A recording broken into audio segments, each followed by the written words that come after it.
Blake and Krista. I'm excited about this. I am taking notes.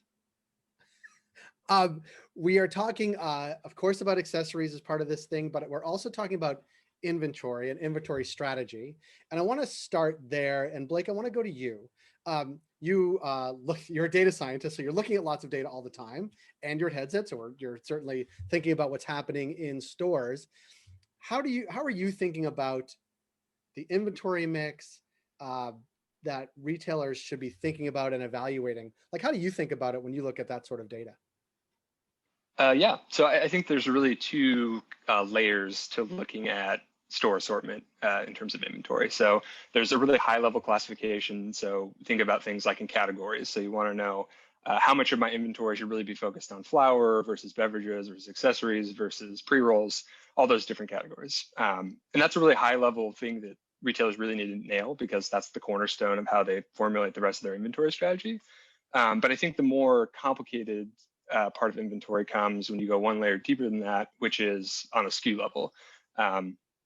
And so it's really important for retailers to A, have the right SKUs, and B, really lean into those SKUs. What we find is, if you take Ontario, for example, in Canada, about the median retailer has about 270 SKUs in their inventory. And so that's quite a bit to manage. And so that's meaning that theoretically every 2 weeks, we have an inventory manager that's really, sifting through 270 SKUs, which is very time consuming. And I don't envy that necessarily. So it really is a hard thing to formulate a strategy on. That's where data comes in and is such an important part of that. Yeah. And Krista, I want to ask you, because you talk to lots of retailers, obviously, in the work that you do, like, how do you think many retailers are thinking about it the way Blake just laid out in terms of their overall inventory strategy as it relates to all the products, but maybe even specifically to accessories? No, I don't think so. I think one of the things that we notice with inventory is that it tends to start in one place and grow and iterate as the store has been open longer. And it's that miscalculations along the way where we start to see large inventories build up. This is true for both cannabis as well as accessories. I think when we think about the number of SKUs that are on hand, we're just building complexity into our business that our customers don't necessarily need or are asking for. So being able to drill in and identify exactly what are the products that are fulfilling our customer needs, and then what are the products also that are going to help us tell that brand story and the exploration piece. Decision paralysis keeps us as consumers from making a decision when there's too many options. And paralysis by analysis, I guess, when we do our inventory selection, keeps us from getting segmented and limiting the number of products that we put in front of our customers. From an accessories perspective, this number can start really tight. And then when we start to see growth in particular SKUs or in categories, then we can make a decision to reinvest. But starting up too broad, with too many SKUs that all look the same is a really, really quick way for us to really inflate that number of SKUs on hand number really, I guess, quickly. That's the thing. But and Blake, when you're thinking about it, you talked about thinking about the SKUs you have and looking at them and analyzing them. I want to actually dive in a little bit about that. When you think about that, when you're talking to retailers, is there a framework which you're looking at, say, you know what? Here's how I would look at it if I was a retailer like you. More SKUs is not necessarily better. Let's hone in on what is selling, what is profitable. How do you, in a best case scenario, how are they setting up that framework? So every 2 weeks, as you described, it's a little bit easier, and the next 2 weeks are even easier. Sure. Yeah, I think that there's kind of two ways to approach that. And the first is really kind of on a broad level. And this goes back to what Krista was saying, which is true across any category in cannabis you look at, accessories or flower, whatever it happens to be. But it's the idea that a disproportionate amount of small amount of SKUs account for a disproportionate amount of revenue. So that's for Ontario, for example, a median retailer, if you look at their store, about 39% of their SKUs account for 80% of the sales. So you have a really long tail of these products that, again, are not necessary to run your store and often are costing you money with tied up inventory in the back. And so the way to sift through all this data is what I propose using is the ABC XYZ framework, which is a standard way to look at inventory in traditional CPG or any business that holds physical inventory.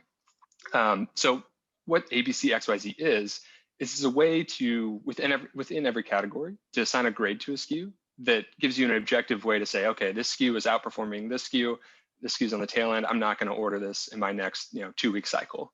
And so the idea is that with ABC, that's one dimension. So if you imagine kind of a 2-dimensional grid there, ABC would be accounting for the sales that SKUs generate. So if you, for example, are in the top 80% of SKUs, so you're driving, again, a good majority of SKUs, you would get an A grade, and subsequently you'd be going down to B and C as you account for less and less sales, so the long tails down at C.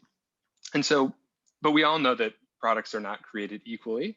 So if you think about things like ounces and eighths in flour, while ounces are certainly account for a lot of, can generate good amounts of revenue, they are sold very infrequently. So not necessarily products that we just want to lean into. And that might seem obvious, but it gets a little more blurry as we get into categories like edibles or things where the package sizing differences aren't very large, or even accessories. And so what we want to do is we want to add in that second dimension, which is the XYZ. And so XYZ actually kind of helps us measure product velocity. So is this product being purchased frequently? If so, we would give that an X, a Y for kind of an average product velocity, and Z for something that's pretty slow moving. And the idea is that once you have this framework together, you are then able to, every 2 weeks, look at all your SKUs and say, okay, well, objectively, I can tell that these bottom 20 SKUs in accessories or flour, whatever the category is, they're not worth me keeping in stock. So I'm not going to order these again. And again, to Chris's point, it really allows retailers to lean into what consumers want and what is going to drive revenue in their store. I love it.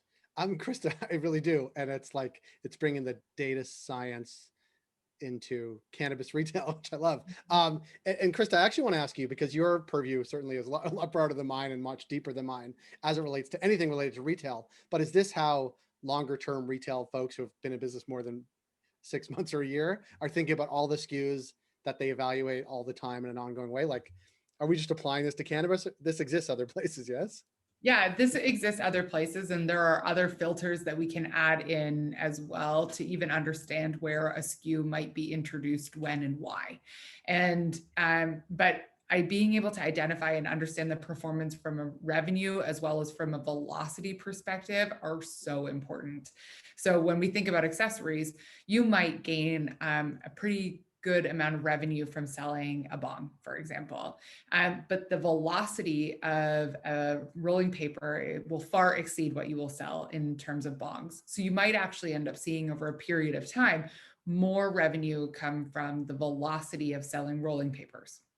And so it's those kinds of cross analysis that become really helpful in understanding, like, what exactly are our best performing SKUs, because sometimes that is up for question, and then understanding where that reinvestment needs to go when we are building out the inventory, or if other options need to even be entered and presented to the customer. Well, I think, and we've been talking about velocity and SKUs, which is of course important to analyze in an ongoing way, so you actually know the mix in your store. But Krista, I want to go to you, because it also, the overlay on top of that is, what is the consumer experience related to that, right? Like, does it make a deeper connection that the bud tender can make to the person buying because it is really well aligned with the brand, right? There's stores we've been into that, they might sell bongs, but it's not sort of core to what they do, where certainly rolling papers would be. Plus it allows a deeper interaction if it's a rolling paper, that it's an at cash sort of, you're like, you want fries with that type of moment, as opposed to something that lives on a shelf behind glass. Like, talk a little bit about that, because that also makes the decision super important and kind of data driven, but also like more sort of brand related. Yeah, we have to take a step back and understand and look at what is the purpose of all of the things in our store, right? So the store should be a tool to get product sold ultimately. And where the product shows up is going to inform what parts of the tools are being used when. Now, from an accessories perspective, I think it offers an opportunity along the customer journey to contextualize product faster for the customer. So whatever we can do from a merchandising perspective to put the pieces in place so the customer understands the product will support it getting sold. Now, what product goes where is directly linked to when the customer is making a decision while they're physically exploring the environment. So where you might want to present some accessories, i.e. bongs, vaporizers, more expensive product, it's going to be when the customer's still open to making decisions.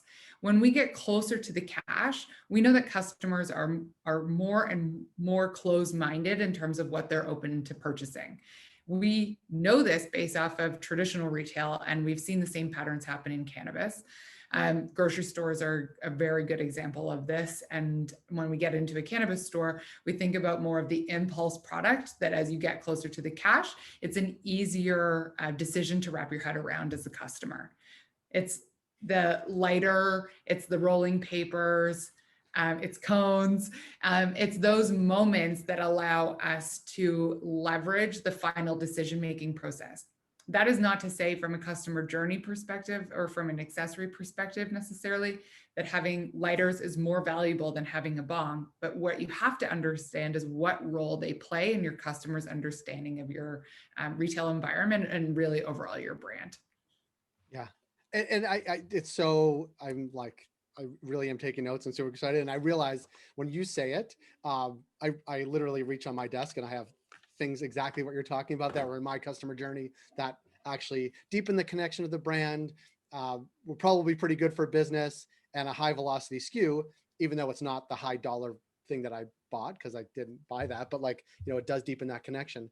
And I guess, Blake, to you, because I can imagine that with the data that you analyze all the time as a data scientist, you see that there are things within people's stores and the inventory that are not checking the right boxes in the ABC, XYZ grid that you talked about, and that there really is, I don't want to use the term because it sounds like there's waste. Like people are wasting floor space, wasting time, energy, and resources on products that will never be in the right spot on that grid. And I guess from a data science perspective, does that frustrate you, but also provide hope that there is, as these retailers become more efficient, effective, profitable, knowledgeable, that people can start to do away with the waste part, but also move in the right part of your grid? Yeah, well, I think the biggest challenge is filling the void of technology and data that it kind of exists right now in cannabis. And I think that once that becomes more commonplace in retail, I certainly think those kind of efficiencies that we're talking about are going to get solved and proven out a little bit. But yeah, it's really interesting to just think about it from kind of a monetary perspective, in that if you take, again, Ontario as an example, 6% of SKUs are sitting in a median store that just aren't going to get sold. And that's just distinct SKUs. That's not even counting all the different units that you've stacked within each of those SKUs. And so not only are you tying up the money that you spent to acquire that inventory, but you're also, those are not SKUs that are going to move. So you're also kind of sacrificing the margin that you would theoretically make by selling those. And so that can range, again, by retailer. It really kind of depends, but you're talking about a problem that could be anywhere from $1,000 to tens of thousands of dollars of just tied up inventory in the back. So, I really do think that kind of awareness and being able to use those frameworks is really going to help retailers, again, optimize their inventory, but also, become really economically efficient with what they're carrying.